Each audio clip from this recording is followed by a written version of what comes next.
the pandemic also made me realize that we are really all connected.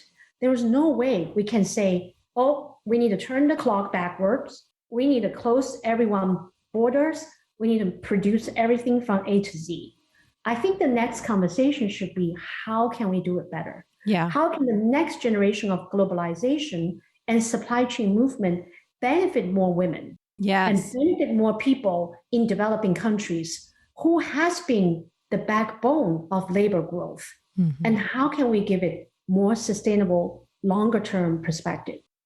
Welcome to Business with Purpose. I'm your host, Molly Stillman of Still Being Molly, and this show is all about bringing you the stories behind the brands and small businesses that are changing the world. Each week, I get to sit down with an entrepreneur, a CEO, a nonprofit director, a community leader, or just basically an amazing person who is trying to make a positive impact, not only through their life, but also with their career. My goal is to show you that no matter what you do for a living, you can make an impact wherever you are. My guest this week is Macys, a Chinese-American entrepreneur who is the founder and CEO of two global companies, Yes, She May, and the Chesapeake Bay Candle Company. She's also the author of Burn, which details her journey from China to starting and growing a multi-million-dollar business in the U.S. In June 2020, May created the e-commerce platform YesSheMay.com to help women-owned brands reach a larger audience and scale. Her team aims to provide consumers a curated collection of thoughtful, high-quality products made by talented women vendors from around the world. It was such an honor to have May on the show. She is just such a boss. She has grown these incredible companies, multi-million-dollar companies. The Chesapeake Bay Candle Company was a household name, is a household name. And it was just so cool to sit down and hear her vision and her passion for elevating women entrepreneurs around the world. She is just one of those people that I am cheering on in everything that she does. She's incredible. You're going to love this conversation. Before I get to my chat with May, I want to thank our partner of the show, and that is diplomat. And I love diplomat so much that I actually have the founder, Julie Billingham, here with me to share a little bit more about why this ethical brand is so incredible. Julie? Oh, Molly, thank you so much for having me. It's such an honor to partner with you and to be a part of this community that you've built. I mean, diplomat is a sustainable footwear and fashion brand, and we have this steadfast commitment to creating authentic fashion and fashion accessories. And it's really our great honor to produce things that matter. And our Haitian craftsmen and women really take such pride in each handbag we make, each pair of sandals that we assemble. And we just love what we do so much. And we're proud to craft, and so thanks for having us. Absolutely. And for those of you who want to check out diplomat, you can do so online at DEUXMAINS.com. And you can use the promo code Molly, and that will get you 15% off your purchase. Now, on to my conversation with Macys. May, I am so excited to have you. Thank you so much for being here. Thank you, Molly. Now that I know you're in a farm, I'm particularly impressed with your office and the setup. I'm imagining all the stretches of land and all the chickens walking around in the lazy sun. What a nice picture for September. It is. I look at my life now, and sometimes I look back, or I think about if 10 years ago or 15 years ago, me would have known what I'd be doing. I think the 10 or 15 years ago, me would have been like, is she on something? Like, what's happening there? Well, I think you moved there before the pandemic. So, during the pandemic. So it was. Oh, wow! It was a whole thing. So that is a very interesting. We'll have to interview you one day.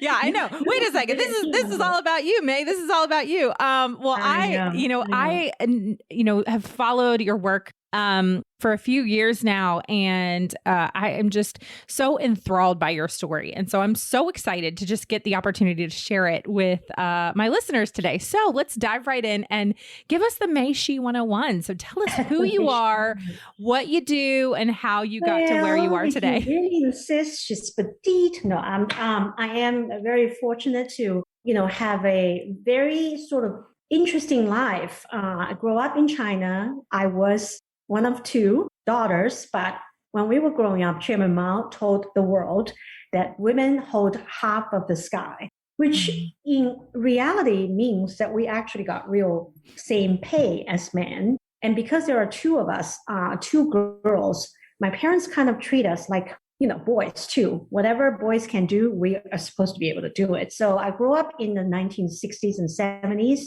but when I hit 12, it was 1979. China already opened up to the world after Chairman Mao died. And they decided to, instead of waiting for diplomats to be trained at a graduate or a college level, they wanted to train students at a younger age because they understand foreign language is very hard when you are much older. So they opened 8 middle and high schools in 8 different cities around the country to produce diplomats at a younger age. And I was one of those students at age 12, enrolled in a foreign language middle school in Hangzhou, which is close to Shanghai.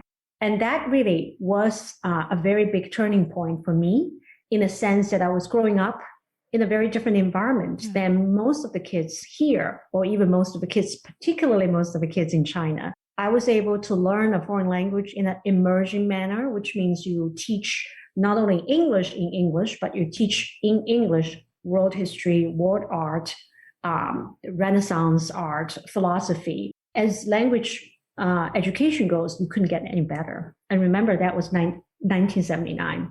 And on top of that, we have teachers from all over the world.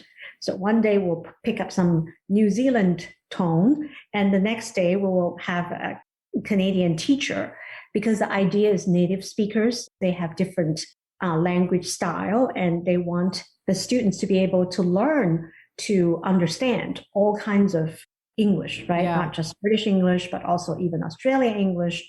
But fundamentally, it allowed me and many of the students a taste of what it would be like to be a diplomat once we grow up and go to work in the world stage. And then I continued my education in Beijing to basically move to Beijing and study for another 4 years. During that time, China started to witness the first sort of round of entrepreneurship and the opening of a lot of the sectors that used to be very state-owned.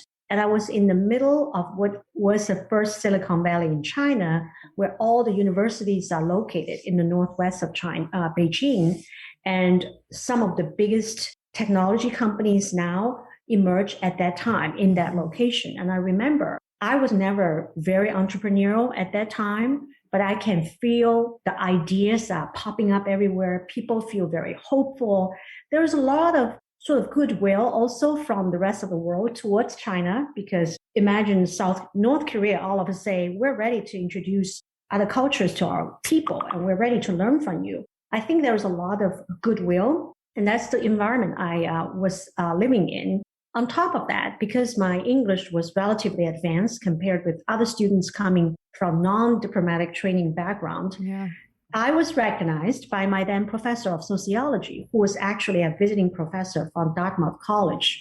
She said, the classes are really too easy for you. My husband is working for the World Bank in Beijing, and they really need a lot of translators. China was in the middle of a lot of international development programs, a lot of opening of the country to many, many countries in the world, and they just do not produce enough fast enough. So they say, why don't you work for the mission in Beijing part-time to help with the translation, which I love. The idea of travel has always been something very attractive to me. So I started traveling with the World Bank mission to the remote parts of the country that are receiving the aids and receiving donations from the World Bank. And that was the foundation of my knowledge of the world, is through those trips and understanding economics, understanding the areas in the country that really need different support.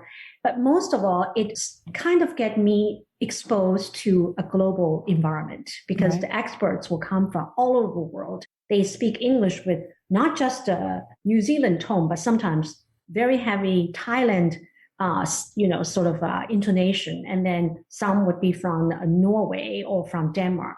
And I just remember how I enjoyed that diversity and how I enjoyed being the bridge for them to the communities they're trying to help. One of the things I realized is that a lot of times there was a little bit confusion between what the local population wanted and what the World Bank wants to give them. Yeah. The World Bank would like to build latrines in a very dry desert area where the local population say, the moment we go pool, we don't see anything because it's so dry. We really need hand pumps. You know that? Why don't you give us more hand pumps? So I'm like, who did not get the memo? Why are there no investigation of these kind of things? Yeah. So one of my thought was that big corporations, big companies, they're so far removed from the actual benefactor. Sometimes, you just need to build in more communication. And that is what I ended up doing after I left China. Tiananmen Square was one of the main incidents. I graduated in 1989. So to answer your question, I came from that background and I came to the US to become a student of communication to pursue my graduate degree. Yeah.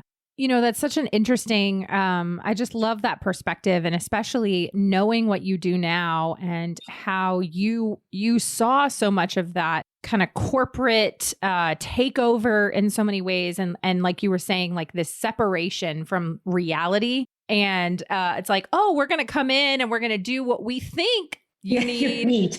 Rather than actually coming in and listening and saying, what is it, how can we serve, rather than, just thinking about, these companies coming in with like dollar signs, and just knowing what you do now and how that plays so much into what you do. And so you came here and, you had these, in so many ways, you had these dreams of being a diplomat and working in the public sector and all that kind of stuff.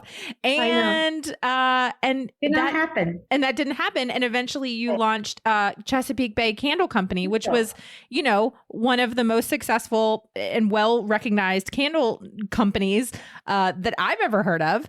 And then you eventually sell it to Yankee Candle. So talk about that and how that all came about. Right. It sounds dazzling just to think, a student of diplomat, how did she end up making candles? I have to say, my dad was very confused when he found out I was making candles. His reaction is, and what does candle do? I said, Dad, if you ask that question, I don't think we're going to talk about what does a candle do.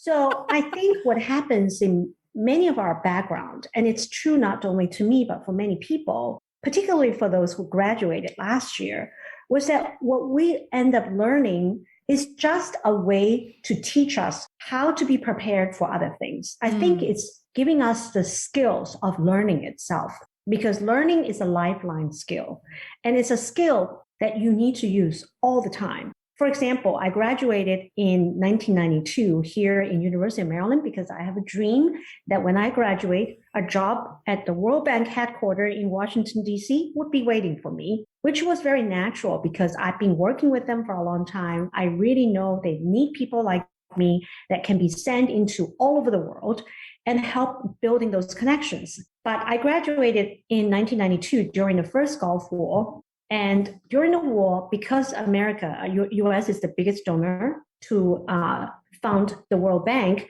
when they're in a war, with the budget, they say, we're going to put some kind of freeze of hiring, and because the budget cannot be met from the donor. So I went and they told me, go look for some jobs elsewhere. Once the war is finished and we have all the budget, allocated, I'm sure we can hire you back. So that sounds familiar. It sounds like those kids who graduated last year, right? Everything is a kind of on hold. We don't know what is going to happen back to work yet. Just do something, wait some tables, or maybe there's no tables to wait, but, make some deliveries and then we come back and hire you. So that is a lot of times what we face as humans and as people. We can never prepare ourselves for those natural disasters or social unrest or social disruptions. And what I learned from that time is you just have to roll up your sleeve and find whatever it takes to get you started. You just need to get started. So what I got started was not in DC, but all the way in the Big Apple. It is not glamorous. I'm not walking down Met Gala, okay? I am in the Big Apple to work in a medical import and export company that actually at that time was exporting a lot to China because of their high-tech equipment. As you can imagine, in the 1980s, when people started to open up, they realized the hospitals are also very backward. There was not enough CT scans or ultrasound machines, and China not making them yet, right? So they're buying a ton from GE, from ultrasound, from AccuSound or Space Lab, the beds that you use that can raise up and down. So I became an assistant manager to coordinate with those companies in the US. And it was a very much mundane administrative job where you just push papers because we apply for loans from Exim Bank, the Import-Export Bank of the United States. And then we also do a lot of documentation for export declarations. So it's a lot of paperwork. Mm-hmm. And I'm very good at a lot of things, but I would say paperwork pushing is not May's favorite thing to do. I get really bored, right? I want interactions with people. I want to change the world. I want to make an impact. And my impact is reflected in whether or not, I can push those papers fast enough. Yeah. So that was not the fun part of my job, but the fun part was they put me in a place next to Bloomingdale's. And I'm sure you heard, and you've been to the Bloomingdale's, the flagship in Columbus Circle. Yeah. And it's just, even today, when you go there, you are sort of like you're Alice in a Wonderland. Imagine I grew up in a place where you're lucky if there's a department store, and the department store does not have open shelves. So whatever you want, someone has to open the door with a lock and open it for you to touch. So I am like a bird out of a cage. Every day I would go there. And what is interesting is, to my eyes as a foreigner and an immigrant, I observed something, I noticed something that was very, very alarming, in that I went to the fashion floor, which is usually the second floor. Beautiful fashion. You have, very minimalist women's wear, has the same kind of fabrication. It's no longer just florals or red and pink, like girly, but very minimalist. And the cut, though, is very feminine. They're by Donna Karan or Calvin Klein or Michael Kors. And then you go up. The more you go up, the more traditional it becomes. On the top floor, it really looked like a grandma's house because it's very ornate. The furniture has a lot of decorative details with gilded treatment, and the teapots are full of mini flowers. And I'm just wondering, why would a woman wearing a Donna Karan all black suits, walking along the street of Manhattan, want to go back to this traditional grandma's house? It doesn't fit. It's very heavy and dark. So I keep bringing up to I was married at that time. David moved to the US with me, but he was staying in DC and working in DC, and I was in New York. So every night I talked to him, I brought it up. And finally, he had heard enough. He said, why don't we both quit and started a business that just focus on what you said? I said, what did I say? He said, well, you seem to think there is something that needs to be done in the home goods department, somewhere that is not fashion, but will use fashion more or less to make it interesting. So that is how we started. And it wasn't just candles. It was a few other products, but we took candles and other products as samples to the Charlotte Gift Show in 1994. And in one trade show, we know what we need to focus on, which is candle.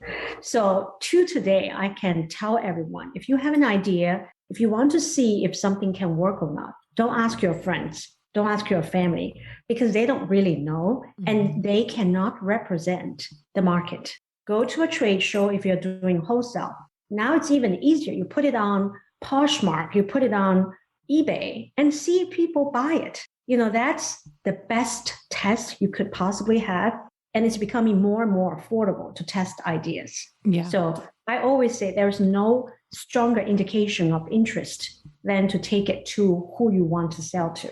So. Yes. Oh, man. Let's talk about that a little bit, because I think this is something that, especially in this pandemic world where, we've heard the term pivot a lot in the last year, where you've had people laid off, you've had businesses that have brick and mortar stores that have had to close, you've there's been so much upheaval in so many things in our life.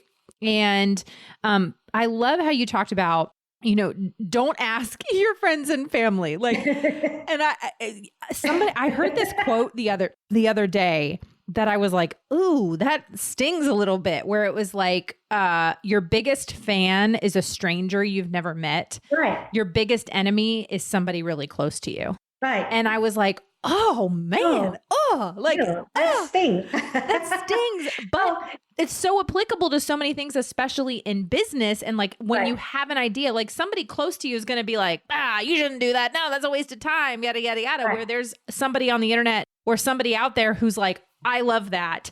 Yeah, exactly.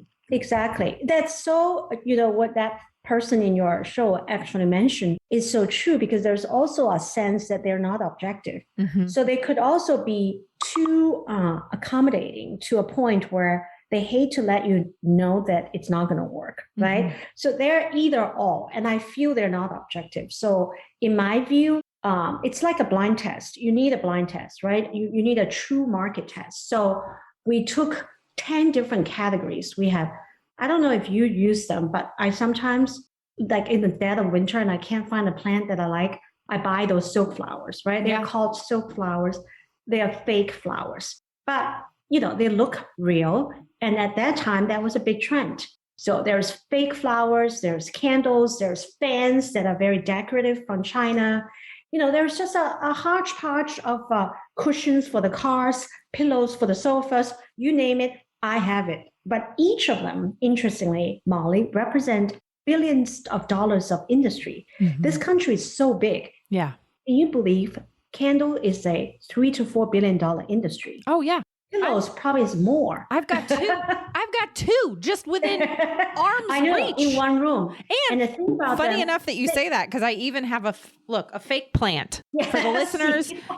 It's still relevant. The listeners, they can't see this but I literally have a giant fake plant and candles right on my desk. Yeah, so. Exactly. Two things that I could have gone into either 50-50. But candles really speak to the audience in September because of the Christmas season, right? So, and it was the bestseller. And we listened to that vote. We focused on it, but very quickly after the new year, we went to another show in New York and nobody wants the candles anymore. And I'm like, what happened? Well, it's because there are lots and lots of candle vendors in this country. You can make candles, Molly. I can tell you.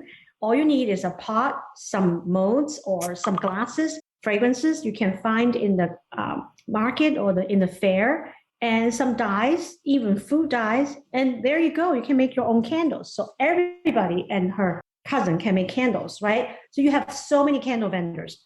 But people don't buy a lot of candles again in February. They buy it to get ready for holiday. They buy spring product in February and they restock spring pillows or beautiful, maybe dinnerware for Easter's. So I got a lot of time to walk around the show because now all of a sudden I had no business. And I recognized another thing that I didn't do is that my candle is too decorative. I don't have candle fragrances in there. And people buy fragrant candle and they burn them. People buy my candle, they don't burn them because they look pretty. It's good. People come to say, oh, I still have your candle and it's sitting on my mentor. I'm like, darn it. Why don't they burn it? If they don't burn it, how could I sell more? Right. Right. So I realized, again, it's the market. My friend didn't tell me that it's going to be a problem. It's the market that told me, yes, you are right in choosing candle, but no, you chose the candle that is not a consumable, that people will not buy it all the time. And it's not going to have a fashion and seasonality to it. Go pivot, go change a little bit. Yeah. So those are the kind of things that along the way, I did a lot of those pivot. One of the things about myself is I remember mentioning that learning never stops. Yeah. Yeah. And I learned when I went to visit foreign countries in a market. I learned when I started working with a new customer. I learned even when I talk to my kids, because that's the way you get all the information. It's very interesting world out there. It really is. And so you built this incredible company this candle company that eventually, became in so many ways a household name. I mean, the Chesapeake Bay Candle Company. And then a few years ago, you sold it. And I'm sure that people thought you were crazy. So people did not know many things about, running a business. Yeah. At some point, I just feel, what else can I do? And what else can this brand do?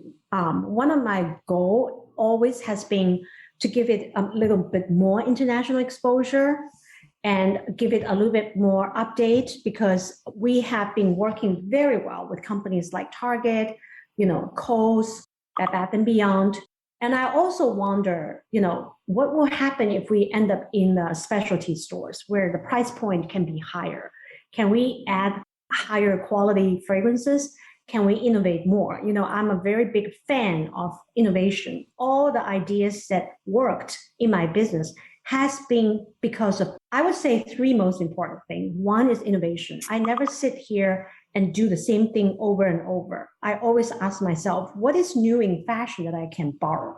What is new in architecture? What is new in music? Or what is new in painting? The second thing that I'm very proud of is the supply chain. As you know, I'm one of the few women that really love factories, and not just looking at a factory, but running a factory, building a factory. And that allowed me to innovate more than other people, because I know where that innovation can take place, at what step that is the least disruptive, least problem causing because of the quality that can come being compromised, and least costly. The last thing I'm very sort of fond of is a global mind. People hear globalism and they say, well, it hasn't been fair. So many countries are left in the dark. So many people are left in poor and poorer conditions. Only China and a few countries really made it. And so many people become less adventurous. And I think these are all true. But on the other hand, the pandemic also made me realize that we are really all connected. There is no way we can say, oh, we need to turn the clock backwards. We need to close everyone's borders. We need to produce everything from A to Z.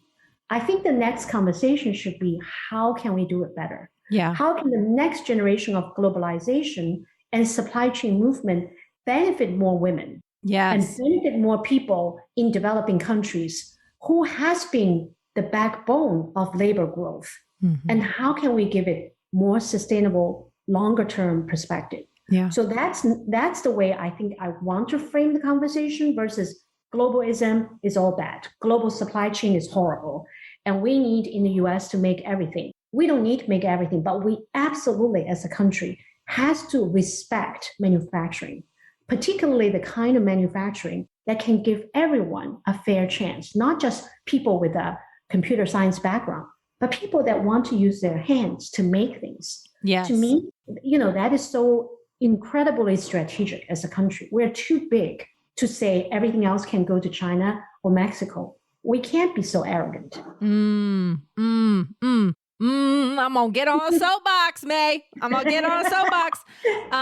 No, I think that's the conversation I have on this show all the time. And one of the reasons I started it is because I want, one of my missions is to connect consumers with their supply chains, and whether that is like in a personal way or just to unlock this door that has been shut for so long, where we live so much in this out of sight, out of mind culture and mentality. Right. And so we are so removed from our the effects of our purchases. And so, I use the example of like, we are not that far removed, generationally from like our grandparents, great grandparents, who like, they knew the guy down the road, like the tailor in their town who made their clothes. Like, very transparent. They knew their farmers who grew their food. Like, there was a face and a name behind like the milkman. I mean, there was just like everything was personal, and we were not disconnected from our purchases. And now it's like we go to Target and we just buy things, and we do not consciously think about the sets of hands that touched that thing. And, yes, I am all about, obviously, I'm a huge advocate for bringing manufacturing back to America, especially like I live in North Carolina, where at one time, North Carolina was one of the largest manufacturers of furniture, of denim, and you guys textiles. Lost so many industries. So many industries fabric, left. Yes. Fabric mills. It was crazy. North Carolina, South Carolina. Yeah. The whole home industry actually in our country is sort of gone. Yeah. Very sad. The candle industry, thanks to the Yankee Candles of the world, was able to sort of intact because it's so automated, right? There's not a lot of labor that's involved. But furniture, fabrications, I see the devastation to people because it's a livelihood. I know. So I have so many friends here who, were born and raised in North Carolina, whose parents or grandparents, that was how they earned their living, was working in the cotton mills, working in the fabric mills, working in the furniture factories, and they all lost jobs and the devastation that it took. And so I'm a huge advocate, obviously, for bringing those jobs back and manufacturing here. But I also am a huge advocate for like when we are able to partner with factories and manufacturers overseas who are paying their workers living wage, living wage, sustainable practice. Yes. And who can also catch up, because let's face it, it's a very big disparity. There is a big disparity. So I think there is lack of coordination, lack of this is why I'm so glad, Molly, that you and I really think on the same line, because my concern is that shareholder value has always been what all the public companies sort of aiming for. Yeah. And there's only one dimension, which is financial, right? There's no social dimension. So I'm actually happy to see the social elements are added, calling itself equality, ESG. So equality, sustainability, and governance. But those are very big words. Yeah. How does consumers really understand that a company is doing that? They don't. Yeah. They still don't know how is that measured. One of the things I do feel we're trying to do at She May is exactly what you said.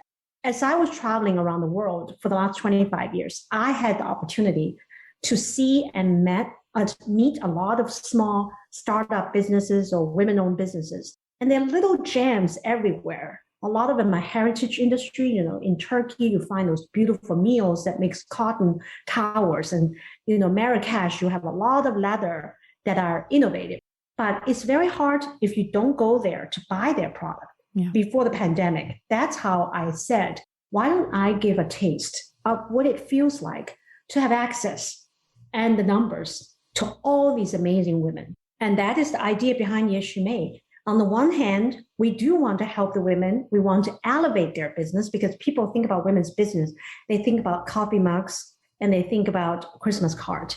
But we are more than coffee mugs and Christmas card. We are everything, because we also buy everything. That's the biggest disconnect for me, is women in this country represent 80% of purchase power. Yes. Yet only 10% of the products made that are available to women are made by women, because the big companies, they don't want to buy from smaller women-owned businesses. So the learning, the pain point is never really appreciated by the big companies, as design is never as important as financials, right? The financial guys are always the top and the leader.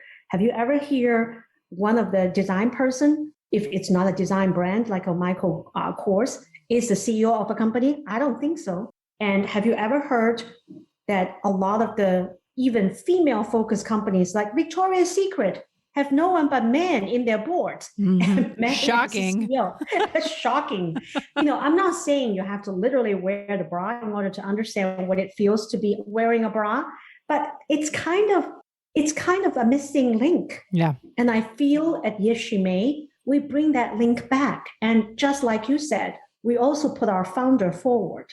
We really want to say, hey, this is your lady. This is the woman that because the bag is so heavy that she's using all the time, she decided to build a bag that is lightweight. She wants it to be as light as a latte. And she got it. Her name is Alexander de Curtis. She's in Italy. She grew up in Rome. And she was working in London as an ad executive. And she was shopping a big bag to dinner, to meetings, and she's tired of it. Yeah. So women has that ability to innovate and design. And it's time to let them show us what does that look like.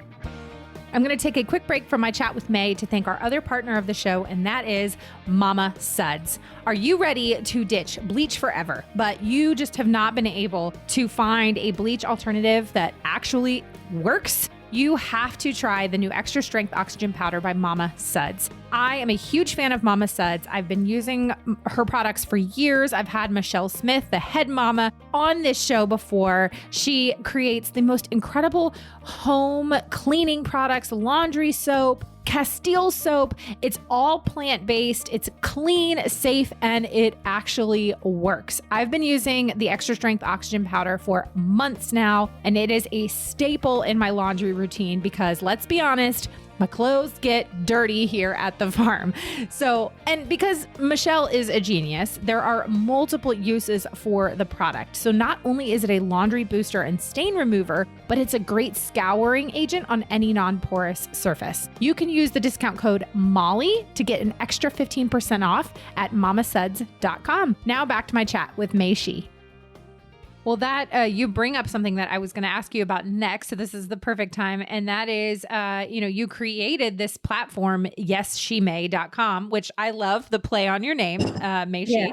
And you created it in June 2020, like in the midst of the pandemic. So tell us about what Yes She May is and what your goal with this platform is. It's exactly what you were aiming for, is to connect consumers with brands that are owned by women. So we request that the brand has to be more than 50% owned by women. It's not enough to say Lily's, tailor shop, because we know that it's only a name. I want to make sure the dollars goes half into a woman's pocket.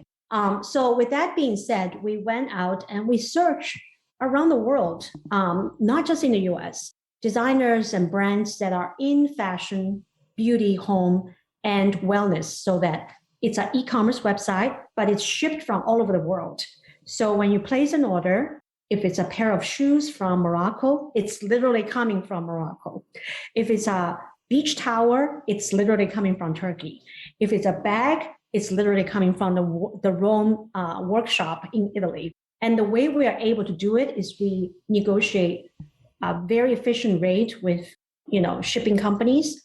We take care of all the marketing for our women brands. We interview them, and we put on a very high-tech platform so that they don't have to do a lot. If they have a website already, we connect with their back end so we can see the inventory. They can see the orders. When they ship it, we can see the tracking number. It's such a beautiful way that only become possible because of the idea that everything is shut down during COVID. Yeah. And how can we bring everything from all over the world into a platform that you can access for your living room? And that happened.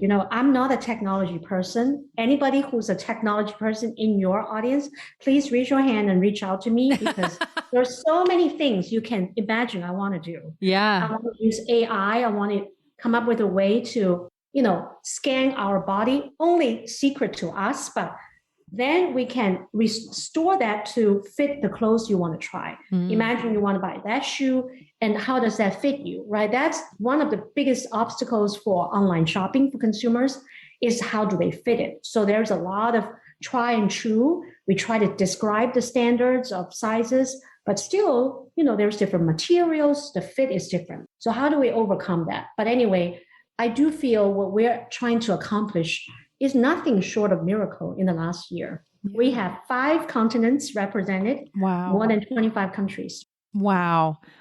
That's incredible. I mean, I almost think of it as just this, you saw this opportunity to innovate. And I know that innovation is a huge passion of yours, and just this drive within you, that we have to have this sort of broader view of innovation, that it doesn't have to, yes, technology is a piece of it, but it's a solution. It's a solution. It's a means to the end. Yes. Exactly. Yeah. Yeah.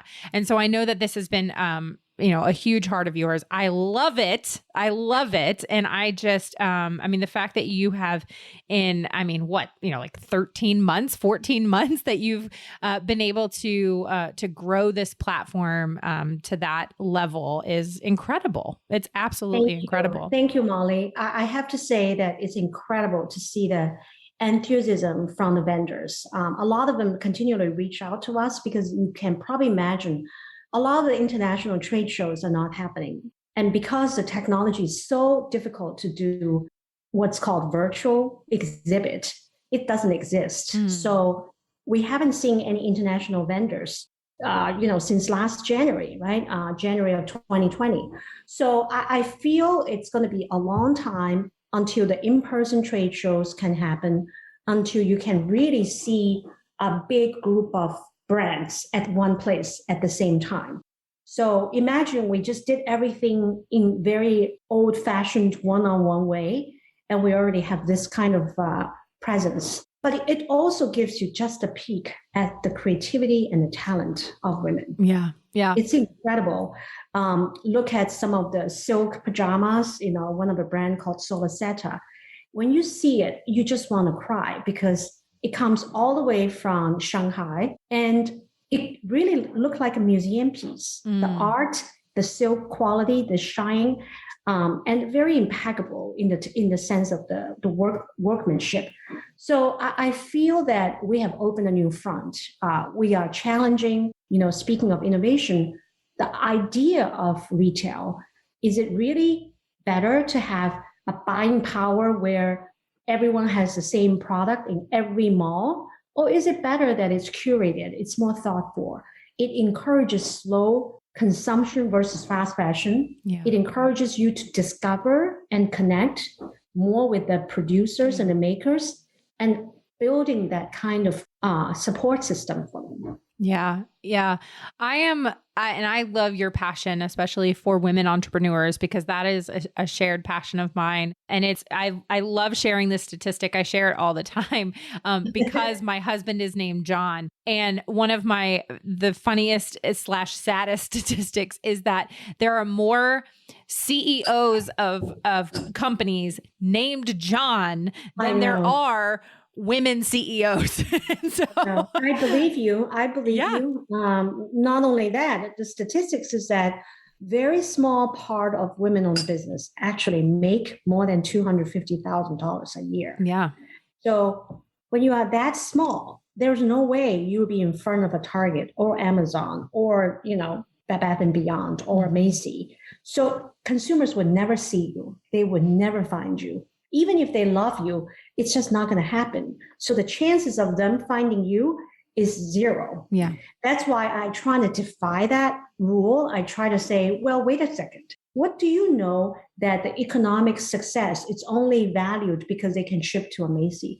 What do you think if people value the unique proposition? Why do we wear clothing that, 100 Macy's stores or 1,000 Macy's stores carry, right? Yeah. Nowadays, everybody's on the Instagram and say, oh, this is from Ann Taylor. Oh, this is from, J. Crew. It's not fun to be able to be called out like that. Yeah. I think, right, there has to be in the middle, something that people have to guess, that looks very Chinese or that looks very Japanese. Guess what? They are from those countries. They are made people. Isn't that more remarkable when you can actually see alpaca sweater from Peru, where women actually put their babies on their back when they're working? Yeah. And that picture comes to mind. Yeah. It's more authentic. Yeah. And it connects us. It introduces us to different styles and cultures, and it creates a conversation, and it just, Exactly. I love it. Exactly. I love it. So I'm doing something fun, as you can tell, but there are growing pains. Yeah. We are fighting with very big brands on ad dollars. We are basically competing with everyone for the word dress, the word alpaca sweater, right? And to get our name out, I'm telling you, Molly, is very, very hard. Yeah. It's like finding needles in a haystack. Yeah. Consumers are not yet looking for women-owned businesses. It's happy for them if they can find it, but they're not yet doing that. So we are trying to break all the noises, particularly now it's going to be holiday season, but it's very hard. I definitely feel the pain of small and startup companies. Yeah. Again. Yeah, man. Well, you also, pretty recently, you wrote a book, which is amazing. Congratulations. And it's called Burn: How Grit, Innovation, and a Dash of Luck Ignited a Multi-million-dollar Success Story. So tell us about the book and why people should read it. Well, I think Burn is your American story. Yeah. It's your story about preservation, but also the immigrant story. I like to remind everyone that that's our background as a nation. Yeah. And that's what we are and who we are. And we can never abandon this origin and this sort of sense where we came from. So when I wrote the book, I think I wasn't sure if I want to write it in the beginning, because I think it's a little bit of a about me, and I'm not sure why would anybody want to read about a candle lady. I said, who wants to read about a candle lady? And my husband, who's a professor of economics and finance, told me, he said, it's not for you. It's for the women and men who may not have the guts to start thinking about a new career or move their jobs or just quit because they don't like the environment and they want to do something out of nothing. Yeah, it's for them. And it's for them like a map. This is where you started. Yes, you're going to have all these problems. It's to make sure that your story is going to inspire other people to do similar things, not making candles, but making something similar to what you did. And you know what? When I finished writing, I really thank him, because it's really true. So many people came to say, oh, I know that feeling when I couldn't do what I was trained to do. I was trained as an eye doctor in India. Now I'm driving a taxi because I don't have the license to practice in this country. What can I do? There are so many challenges in our life. So this is the minimum we can do for each other. The second thing is it actually helped me to understand myself much better. Yeah. I learned that at the end of the day, that your journey is actually written by you. It's no one else's sort of dictating that. You could pivot, you could remake yourself over and over in a lifetime. I don't know if this journey that I started during the COVID is going to be successful. A lot of times I wish I have more support, because this is almost like a nonprofit to me. I put all the needed cash into the business. And sometimes I wonder, I could go and raise funding, or I could maybe ask for donations. But at some point, I just feel, just do it. If you don't trust your own instinct, who's going to trust you? Let me make this a little bit longer. Let me just work on this a little bit better, so that by the time I can introduce it in front of the traditional investment group or my friends even, they can say, May, you have given your own money. You have paved the way, and you took the bullet and you swallowed it. It did not explode, but we know what it takes. And if I am so determined, even if I couldn't succeed as I did with the candle business, at least I know I can't regret. I did what I wanted to do. So I am preaching what I practice, and practice what I preach at the same time. And I think that book is also very lighthearted. It talked about the journey of someone who's full of ideas and dreams and land herself squarely on her butt. And how did she get up and just dust it off and move on? We're no Cinderellas, but we are also no princesses. Women are tough. Women are tough. Yeah. Yeah. It's for all the women, all the moms, all the sisters that, want to be successful and just feel successful one day. Yeah. Yeah. Oh man, May, I could talk to you all day. I have like 80 more questions I want to ask. But before we get to the get to know you round, just as we are wrapping up here, what are the best ways that people can connect with you, support you, and just learn more about what you're doing? So you can find me on the website, Yes, She May, YESSHEMAY. And my email, which is the easiest way to find, is may@mayshe.com. You can find me on Instagram as Mayshe0001. Guess there's a lot of Mayshe there. And the Mayshe.com on, other LinkedIn or Twitter. Yes. But I'm not as active as I should. I hope that one day I'll give myself enough time to update those, links. But my company's website, and it's very helpful. And reach out to me at my email, May@YesSheMay. Awesome. Oh man, I love it. Okay, well, before we end, this is the part where I get to ask just some fun get to know you questions. Okay. May, are you ready for the get to know you round? Oh, I'm so nervous. Don't be nervous. Don't be nervous. Caught red-handed. I have no answer. Okay. If someone were to play you in the movie that's eventually going to be made about your life, who would you want it to be? Oh, Reese Witherspoon. What is her name? The one that played, I know that she's blonde and everything, but I really like her. Wait, so who is it? The one that played, she's like Legally Blonde. Oh, Reese Witherspoon? Right, Witherspoon. I think she can be me. She's going to have to do a lot of work, but she has that attitude that I have. I love it. No nonsense. She just having fun and stylish, but also know what she wants. I love it. That's fantastic. Okay, May, do you have any hidden or unusual talents? Oh, I'm not sure if I have. I think I could be a comedian. Yes, really. I think so.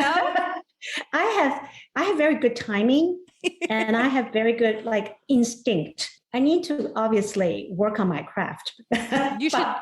I can see myself doing a business-focused comedian club. Yeah. What do you think about that? I think that could be fun. I totally think so. You should totally moonlight as a stand-up comic. I think that would be so fun. Yeah. I'm imagining New York City. There's an off Broadway theater devoted to want-to-be businesswoman, and everyone who's there has to run a business before and has to fail a few times. That's fantastic. I love it. Okay. What was the best vacation you have ever taken? Oh, that is a hard one. I have so many vacations. That's a hidden sort of quality of me too, is vacation planning. So if I failed both of those careers, a comedian and a businesswoman, just be a travel agent. I just want to plan other people's vacation. And if they take me along, that's even better. I can always quality control for them. I think the one that is the best is the one when in our house, we went to Sardinia and we took a boat trip basically for 7 days. And it was amazing. Every day we walk up, we swim to an island where there's no one. It's just not occupied. And then when 10 o'clock come, all the cruise ships will start landing on those islands. We start swimming back to our ship, and then the boat will go. I use the word ship, but it's a boat. That sounds heavenly and so magical. Heavenly. Oh. If you have never lived on a boat once, you should do that. I'm not talking about big cruise ships, but something easier and smaller. And it's that wonder, it's that closeness to nature and sunrise and sunset, and you feel the wave. That sense of living in nature is just remarkable. I love it. I love it. And then this is my last question that I ask all of my guests, and that is, May, what does it mean to you to run a business with purpose? I would say this with my favorite quote. I run a candle business. To do something that you truly enjoy doing, particularly with a purpose, reminds me of this quote: a candle loses nothing by lighting up another. Because when we are doing something that helps other people, it actually doesn't take anything away from us. It strengthens us. it makes what we do even more illuminating. So I feel that we are on this journey to start seeing some shift. People are no longer just working for the sake of working. They want to find a purpose, right? People want to find purpose. And the job of corporations and organizations is to not fall behind and not fight that pursuit of purpose. And I think that is going to be aligned, and things will be better when the individual goals and corporations' goals are aligned. So a candle loses nothing by lighting up another. That is my firm belief.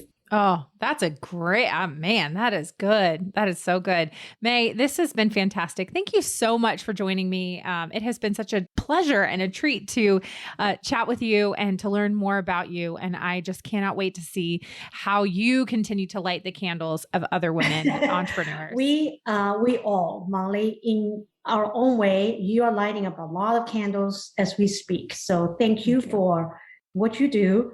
And I hope you agree with me that we'll all go out and buy more Chesapeake Bay Candle. Yes. Have a great rest of the week. And I hope to hear from you soon. Friend, I would love to know what you loved about this episode or something that you learned. Find me on social media. I'm at Still Being Molly or at Business with Purpose Podcast on Instagram and Facebook. And don't forget to use that hashtag Business with Purpose Podcast when you're sharing the show with a friend. Thanks so much for listening to this week's episode. If you are a first-time listener of the show, welcome. Be sure to check out the archives for past shows featuring so many incredible entrepreneurs, business owners, community leaders who are changing the world. If you are a regular listener of the show, thank you. Thank you for your support. Thank you for tuning in and week out. Be sure to head on over to Apple Podcasts, Spotify, Google Play, Radio Public, Overcast, Stitcher, basically wherever you get your podcasts. Click that subscribe or follow button. To click that button means you will never miss a new episode of the show. And while you're there, would you take a moment to just leave a review? Would you take a moment to maybe share one of your favorite episodes with a friend? Leaving a review, sharing the show with a friend. It is totally free for you, and it is the biggest help for me in the entire world. You have no idea how much I appreciate it. It just also helps me to know what you're liking and how the show is impacting you. As always, this show is produced by the incredible team at Third Wheel Media. Thank you so much for listening. Now go do something good with purpose, on purpose.